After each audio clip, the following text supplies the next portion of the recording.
ఓ విద్యార్థిని హాస్టల్ బాత్రూంలో ప్రసవించిన ఘటన ఏపీలోని ప్రకాశం జిల్లాలో చోటు చేసుకుంది. జిల్లాలోని కస్తూర్బా గాంధీ బాలికల విద్యాలయంలో ఇంటర్ చదువుతున్న విద్యార్థిని బాత్రూంలో ప్రసవించింది. ఈ విషయం తెలుసుకున్న అధికారులు ఆమెను వెంటనే చికిత్స కోసం ఒంగోలు రిమ్స్కి తరలించారు. అప్పటికే ఆ బిడ్డ మరణించినట్టు కస్తూర్బా సిబ్బంది గుర్తించారు. విద్యార్థి 2 నెలల నుంచి మొటుమాల వద్దనున్న కస్తూర్బా బాలికల విద్యాలయంలో ఇంటర్మీడియట్ మొదటి సంవత్సరం చదువుతుందని అధికారులు తెలిపారు.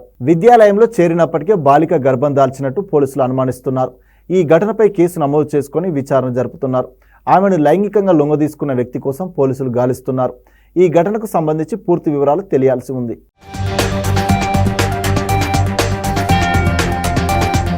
దీని మీద మేము ప్రాథమిక విచారణలో దీనికి కారణము నివాసం కూడా చేమకుర్తి మండలంలో ఉంటుంది. దానికి కారణమైన వ్యక్తి కూడా చేమకుర్తి మండలం తెలిసింది. దాని మీద స్టేట్మెంట్ రికార్డ్ చేసుకొని చేమకుర్తి పోలీసు వారు కేసు కట్టి దర్యాప్తు చేస్తూ ఉన్నారు.